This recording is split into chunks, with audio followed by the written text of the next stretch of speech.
fellow inspectors general across the continent see his senior insulting him and calling him incompetent. Don't worry about me. Maybe me and PS Kibicho are the animals he describes us to be, or whatever the case may be. Does he think anything about anybody? So it's a question where you should ask yourself, is it us who have a problem with him, or he has a problem with us? But I think for the record, and on this particular, and I can speak for my brother here, how can you have a problem with your senior? We don't have a problem. Hatuna shida na yeye at all. Sisi tumepewa majukumu ya kufanya, na sisi ni watumishi wa serikali. Tunafanya vile tunaamrishwa na wakubwa wetu, na yeye ni mmoja wa wakubwa wetu. Lakini yale ambayo sisi hatuwezi kufanya, hatuwezi kuvunja sheria, na hata yeye mwenyewe anaelewa. Wakati tumehitilafiana, wakati mambo anataka tuvunje sheria, labda hapo ndio shida iko. Labda shida ya Kibicho na mimi ni kusema la. Too late award, no. Kusema no for something. And even these officers I know, vile wanatusiwa ni kwa sababu labda wakati mwingine wamesema hapana kwa mambo fulani kama hayo. Kwa hivyo sisi hatuna shida na yeye, labda ana shida na sisi yeye mwenyewe, lakini mimi sijamuuliza na sijakuwa na nafasi ya kumuuliza. Na labda sitakuwa na nafasi ya kumuuliza kwa sababu najua katika protocol ya serikali, unajua hata mkono huwezi kunyoosha mkono kwa mkubwa wako, unangojea mkubwa wako akusalimie. Yeye mwenyewe ndiye anakuambia vile tunaendelea. Sasa siku ile atatuambia vile sisi ni nyang'au ni nini, sote tutaendelea tu, lakini nafikiri wazazi wetu wanajua hawakuzaa nyang'au, walizaa binadamu. Naitwa Ben kutoka runinga ya Citizen. Kunao baadhi ya wanasiasa wamedai kwamba maisha yao yamo hatarini. Sijui kama mmeweza kuangalia swala hilo, labda kuongezea usalama. Can you give me an example of who has claimed their lives are in danger? For instance, over the weekend, Korea claimed that his life is in danger. The child was also claimed. So, please, let me explain this. And my colleagues here will allow me to say something which is not usual. The decisions we make in the security sector are driven by data and accurate information. The Inspector General or the DCI or the DIG Mbowo or DIG Gabo will not make a decision based on whims or ordinary things. And we collect information on a regular basis all the time. We are driven by data. You know, we are intelligence-led in the decisions we make. There's something in the security sector we call a threat profile. Threat profile is when we wake up in the morning, and most of these gentlemen who are standing before you here, we start interactions from as early as sometimes 4 a.m. in the morning or 3, or sometimes depending on what the night has thrown to us, we are awake all night.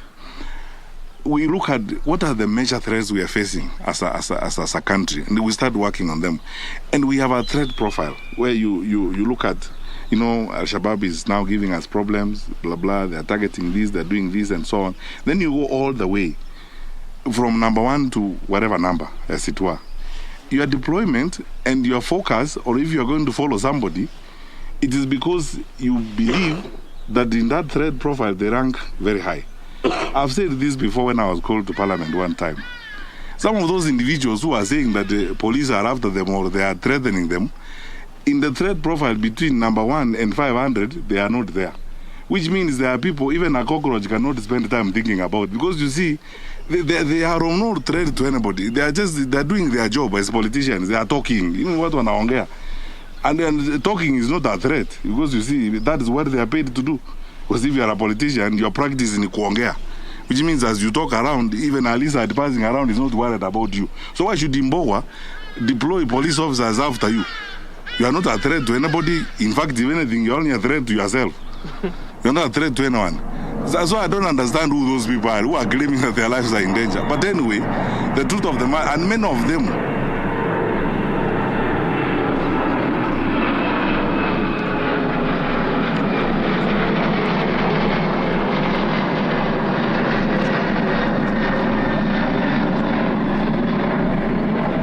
sorry about that. I hope we will finish before another plane.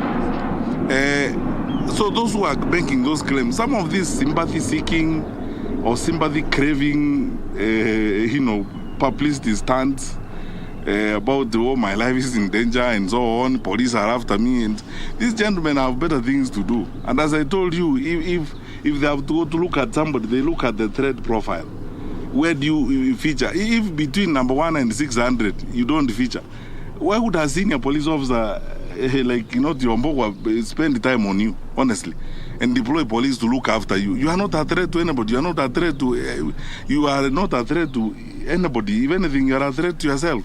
So why would we now say you put police officers behind you and so on? So people keep making all these silly claims around.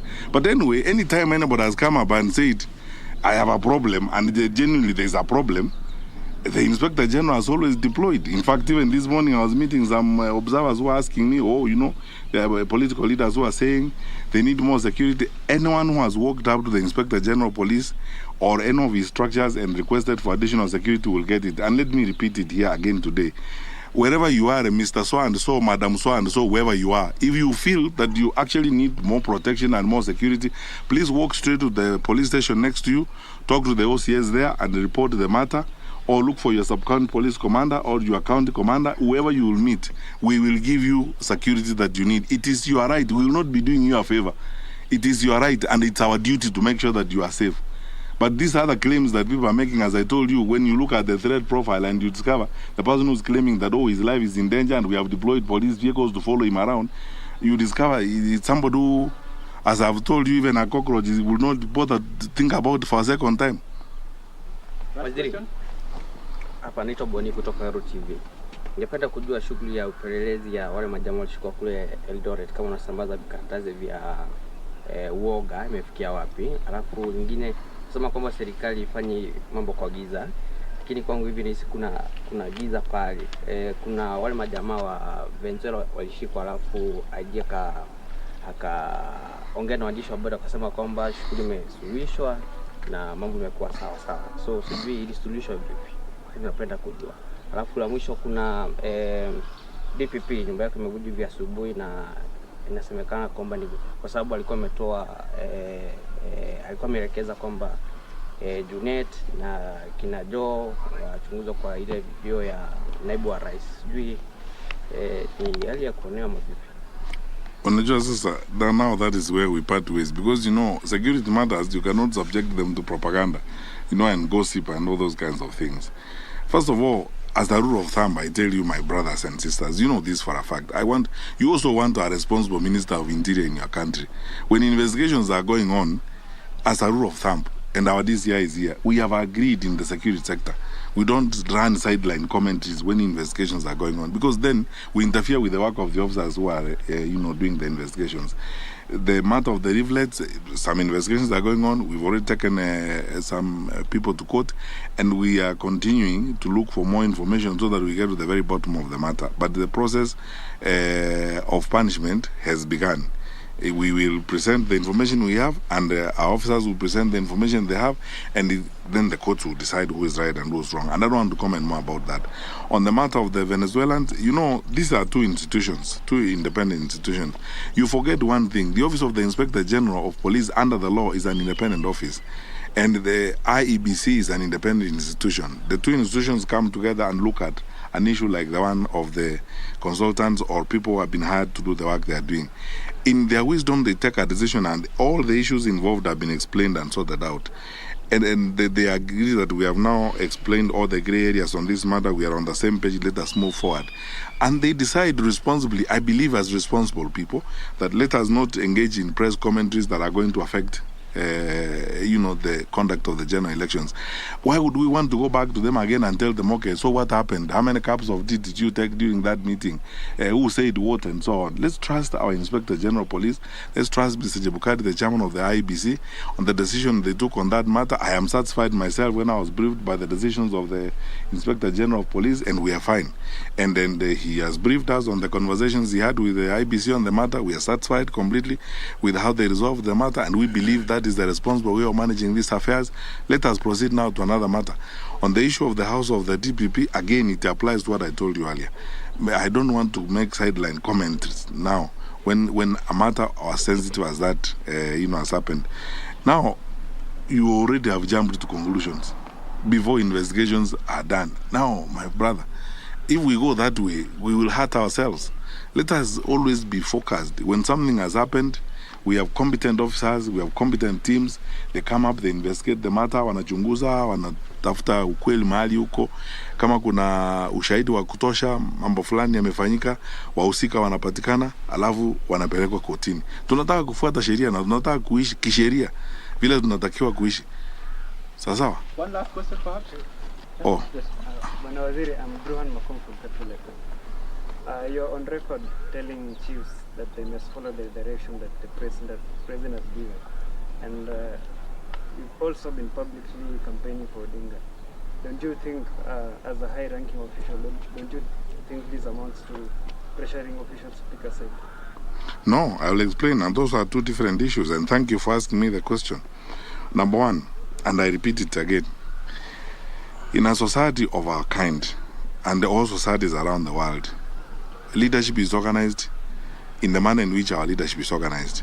Can you imagine a case where the president says one thing and the minister says another and the inspector general says another? We don't want chaos in our society. In the security sector, when it comes to policy and implementation of government policy, we queue behind the president. That's what I've told chiefs. If the president says 100% transition from primary to secondary, and I want every child in school, how can you not do it in your location when you are a chief and the president has said that? If the president has committed himself, even at the UN, on goals that we must meet on this FGM thing, how can you tell me as a chief that you're not going to go around the villages to fight FGM, because that is what the president has said and that is what national government has committed itself to? So this is what we must do, and I will repeat it again. Now and any time in my life, even when I am not Minister for Interior, I would wish that the next Minister of Interior also lives that way. Organizes the national government infrastructure to queue behind the president and national policy. That is how we manage the country. Because imagine a case where the president says, we are going to work with the Minister of Education to fight examination cheating. Then tomorrow the chiefs say, no, we are not going to do that kind of thing. What kind of country are you going to have?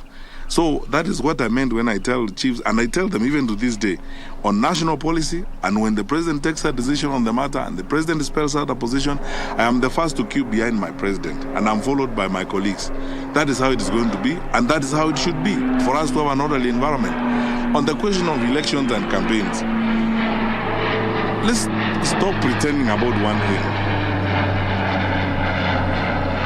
Even the judges of the High Court, the judges of the Court of Appeal, and the judges of the Supreme Court will vote. But the matters on which they are voting, some of them may come before them.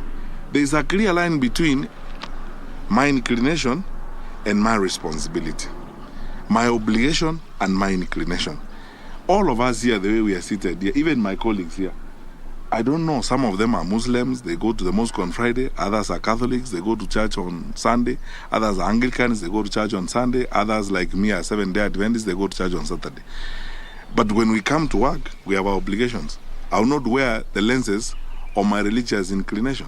I will not wear the lenses of my faith. I will, if you come before me, I will not ask you where you belong to and where you come from. I am not supposed to do that under the law. I have an obligation. I have a legal obligation. So there must be a line drawn between legal obligations and personal inclinations. To pretend here that people do not have any, even our officers, police officers will vote. They have inclinations. They may have preferences. But they know that when they wake up in the morning and they are wearing kofia, kirauni, na wanabeba bunduki, they are going to work. They are going there to serve every Kenyan. And they will not ask every Kenyan, where did you vote? No. That's you are not allowed to do. So let us agree on this particular matter. There is a very clear line between obligations and inclinations. And there's nothing wrong with people having, inclinations. That's why we are a democracy. That people have opinions, they have preferences, and no one forces anyone to. You don't have to agree with me. You don't have to I don't have to agree with you. But I can express myself and say, as far as I'm concerned, I think this is the way we should go. That's my opinion.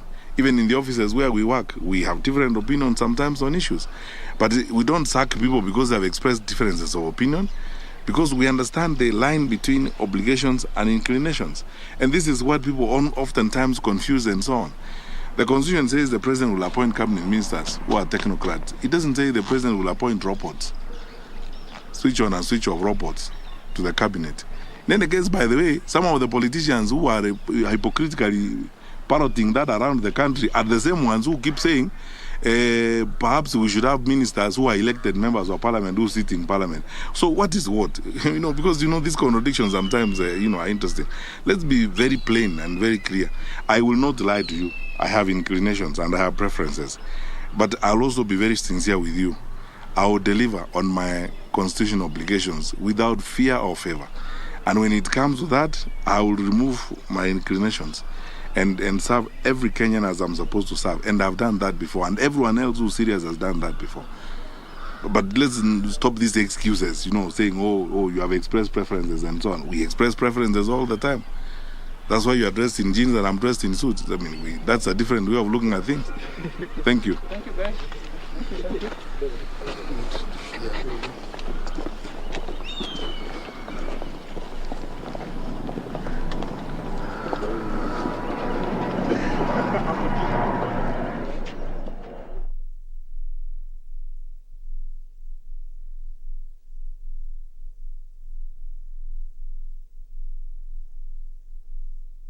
Australia is in pole position for one of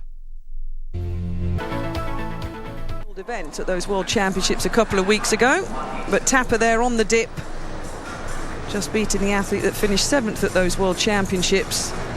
Smaller in stature, has to raise her hips just a little bit to get over the barriers, but compact, fast, a little clip. But athletes are being sensible here, Rob, because they've got a couple of days before the final, so they're full out. This is their one opportunity to get the body going, get